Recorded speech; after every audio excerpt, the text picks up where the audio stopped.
Momentum media അവതരിപ്പിക്കുന്ന Qatar ക്യാൻവാസിൽ അടുത്തതായി sports spectacle.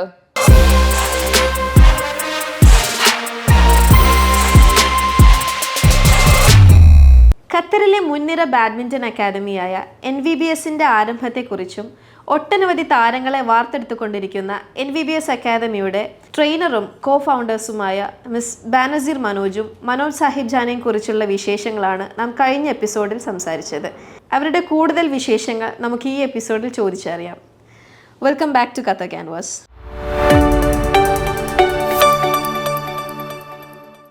Thank you Nada. അതെ, കഴിഞ്ഞ പ്രാവശ്യം നമ്മളത് പൂർണ്ണമാക്കിയിട്ടില്ലായിരുന്നു. ബാഡ്മിൻ്റൻ്റെ ഫ്യൂച്ചർ എന്താണെന്നാണ് നദ ചോദിച്ചത്. അത് നമ്മൾ ജനറലായിട്ടാണ് പറഞ്ഞത്. അത് നമുക്കൊന്ന് കംപ്ലീറ്റ് ചെയ്യാം അതെന്താണെന്നുള്ളത്. കഴിഞ്ഞ പ്രാവശ്യം നമ്മൾ പറഞ്ഞത് ഓരോ ഓർഗനൈസേഷൻ്റെ ഹെഡിലുള്ള വ്യക്തികളുടെ കയ്യിലാണ് സ്പോർട്സിൻ്റെ ഫ്യൂച്ചർ ഇരിക്കുന്നതെന്നാണ് ഞാൻ പറഞ്ഞത്. അത് കറക്റ്റ് തന്നെയാണ്.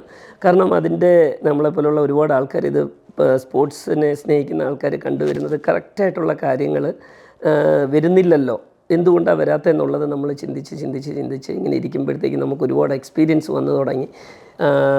അൺഓതറൈസ്ഡ് ആയിട്ടുള്ള ടൂർണമെൻറ്റ്സ്, ഈവൻ ഓതറൈസ്ഡ് ആയിട്ടുള്ള ടൂർണമെൻറ്റ്സ് ആണെങ്കിൽ പോലും അത് കുട്ടികൾക്ക് വേണ്ട കാര്യങ്ങൾ വേണ്ട രീതിയിൽ ചെയ്തു കൊടുക്കാതിരിക്കുകയും എന്തെങ്കിലും ആയിക്കോട്ടെ എങ്ങനെയെങ്കിലും കുട്ടികൾ കയറി വന്നോട്ടെ എന്നുള്ള ചിന്തകളുള്ള വ്യക്തികളും ഒക്കെ ഉള്ളതുകൊണ്ട് മാത്രമാണ് പല കുട്ടികൾക്കും വേണ്ടപ്പെട്ട കാര്യങ്ങൾ വേണ്ട രീതിയിൽ പോകാത്തത് കൊണ്ട് കുട്ടികൾ ഹയർ ലെവലിലോട്ട് കയറി വരാത്തതും അവർക്ക് ഡിസർവ് ആയിട്ടുള്ള കാര്യങ്ങൾ കിട്ടാതെ വരുന്നതും. എക്സാമ്പിൾ ബാഡ്മിൻ്റൺ ആയിക്കോട്ടെ, ഏതെങ്കിലും സ്പോർട്സ് ആയിക്കോട്ടെ, ഇവർ ടൂർണമെൻറ്റ്സ് കളിക്കാൻ പോകുമ്പോഴത്തേക്ക് ടൂർണമെൻറ്റ് കണ്ടക്ട് ചെയ്യുന്ന വ്യക്തികൾക്ക് ഒരുപാട് സ്പോൺസർഷിപ്പ് കിട്ടുന്നുണ്ട്. അപ്പോൾ ഒരുപാട് കുട്ടികളാണ് ഓരോ കാറ്റഗറിയിലും കളിക്കുന്നത്. ഇവരെല്ലാവരും എൻട്രി ഫീസ് കൊടുക്കുന്നുണ്ട്. പക്ഷേ ഇവരൊക്കെ കളിച്ച് ജയിക്കുകയും ഒക്കെ ജയിച്ച് വരുമ്പോഴത്തേക്കൊക്കെ ഇവർക്കൊന്നും ഒരു പ്രൈസ് മണി വേണ്ട രീതിയിൽ കൊടുക്കുന്നില്ല. ഈ പ്രൈസ് മണി കൊടുക്കാത്തത് കൊണ്ടുള്ള പോരായ്മകൾ എന്തെന്ന് വെച്ച് കഴിഞ്ഞാൽ ഓരോ കുട്ടിയും ഒരുപാട് പൈസ മുടക്കിയിട്ടാണ് ടൂർണമെൻറ്റ് പാർട്ടിസിപ്പേഷൻ ചെയ്യുന്നതും ട്രെയിനിങ്ങിൽ പോകുന്നതും. ഒരു വീട്ടിൽ 2-3 കുട്ടികളുണ്ട്, സിബ്ലിങ്സ് ഉള്ളവർ ഒരുപാട് കുട്ടികളുണ്ട്. ഇവരെല്ലാവരും ബാഡ്മിൻ്റൺ തന്നെ കളിപ്പിക്കുകയും അല്ലെങ്കിൽ വേറെ ഏതെങ്കിലും സ്പോർട്സ് കളിപ്പിക്കുകയും ചെയ്യുമ്പോഴത്തേക്ക് ഇവർക്ക് വേണ്ട കാര്യങ്ങൾ കിട്ടുന്നില്ല. അത്രയും പൈസ മുടക്കി സ്കൂളിലൊക്കെ പോകുന്ന കുട്ടികൾ, അവർക്ക് അഡീഷണലായിട്ട് സ്കൂൾ എക്സ്പെൻസ് ഉണ്ട്, ട്രെയിനിങ് എക്സ്പെൻസ് ഉണ്ട്, പോരാതെ തന്നെ എക്യുപ്മെൻറ്റ്സ് ഭയങ്കര എക്സ്പെൻസീവാണ് ഓരോ സ്പോർട്സിനും. അപ്പോൾ ഇതൊക്കെ വാങ്ങിച്ചു വരുന്ന പേരൻസ് ടൂർണമെൻറ്റ് കളിക്കുമ്പോൾ അവർക്ക് ആ വിന്നിങ് പോഡിയത്തിലോട്ട് എത്തുമ്പോഴത്തേക്ക് അവർക്കൊരു എക്സ്പോഷർ പോലും കൊടുക്കാൻ ഒരു ഹയർ ആയിട്ടുള്ള ഓർഗനൈസേഷന് കഴിഞ്ഞു വരുന്നില്ല. ഇത് ജനറലായിട്ടുള്ളൊരു കാര്യമാണ്. സ്പോൺസർഷിപ്പൊക്കെ കിട്ടുമ്പോഴത്തേക്ക് കുട്ടികൾക്ക് പ്രൈസ് മണി കൊടുക്കാത്തത് എന്താണെന്നുള്ളൊരു ക്വസ്റ്റ്യൻ മാർക്ക് കിടക്കുകയാണ്.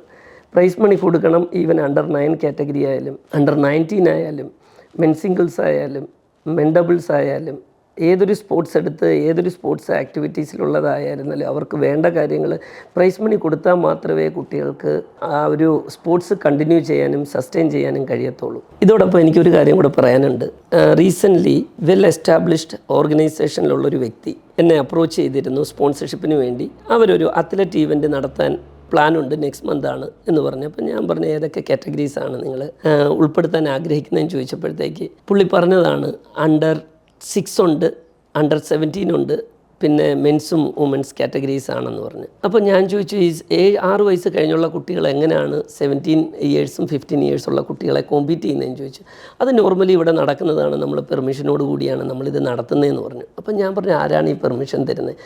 ഓഫ് കോഴ്സ് ഗവൺമെൻറ് ആണെന്ന് പറഞ്ഞു.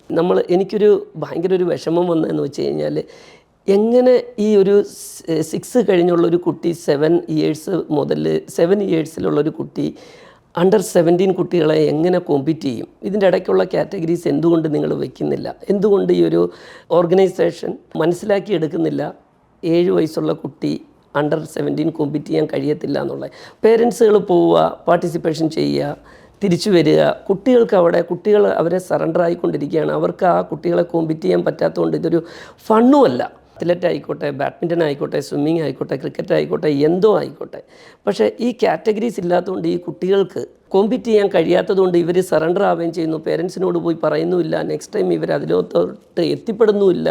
ഞങ്ങൾക്ക് പോണ്ട മമ്മ പപ്പ എന്ന് പറയുകയും ചെയ്യുന്നുണ്ട്. ഇതൊക്കെ നമ്മൾ കേൾക്കുന്നുണ്ട്, കാണുന്നുണ്ട്, നമുക്ക് ഇമെയിൽസും വരുന്നുണ്ട്. അപ്പം ഇതേപോലുള്ള കാറ്റഗറീസ് നടത്താൻ വേണ്ടിയും ഈവൻറ്റ്സ് നടത്താൻ വേണ്ടിയും ഹയർ ഒഫീഷ്യൽസ് പെർമിഷൻ ഒരു കാരണവശാലും അതിൻ്റെ ഒരു പോസിറ്റീവ് ബെനിഫിറ്റ്സ് കുട്ടികൾക്ക് എത്തിപ്പെടണമെന്നുള്ള രീതിയിൽ മനസ്സിലാക്കി ഇവർ സാങ്ഷൻ കൊടുക്കുകയും അൺഓതറൈസ്ഡായിട്ട് ഒരു ക്വാളിറ്റി ഇല്ലാത്ത രീതിയിൽ നടത്തിയെടുത്ത് ആ ഓർഗനൈസേഷൻ എസ്റ്റാബ്ലിഷ് ആവുകയും ചെയ്യുന്നുള്ളൊരു സംഭവമാണ് നമ്മളിവിടെ കണ്ടുകൊണ്ടിരിക്കുന്നത്. അതുകൊണ്ടാണ് ഞാൻ ഈ ഒരു എക്സാമ്പിളും കൂടെ ഞാൻ പറഞ്ഞത്. ഇത് ഓരോ മുകളിലിരിക്കുന്ന ഹെഡിൻ്റെ കയ്യിലാണ്.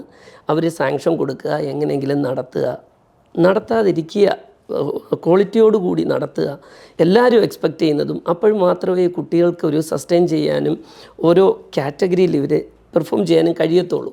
അതേനത് മനോജ് പറഞ്ഞതുപോലെ റെസ്പെക്റ്റീവ് കാറ്റഗറീസിൽ കുട്ടികൾക്ക് പെർഫോം ചെയ്യാനുള്ള അവസരം ഓരോ ഓർഗനൈസേഷനും ഒരുക്കി കൊടുക്കുക എന്നുള്ളതാണ് എൻ്റെയും ഒരു അഭിപ്രായം. മാറ്റങ്ങൾ വരേണ്ടിടത്ത് മാറ്റങ്ങൾ വരിക തന്നെ വേണം. കൂടുതൽ വിശേഷങ്ങളുമായി അടുത്ത എപ്പിസോഡിൽ വീണ്ടും കാണാം. Momentum Media proudly presents Qatar Canvas,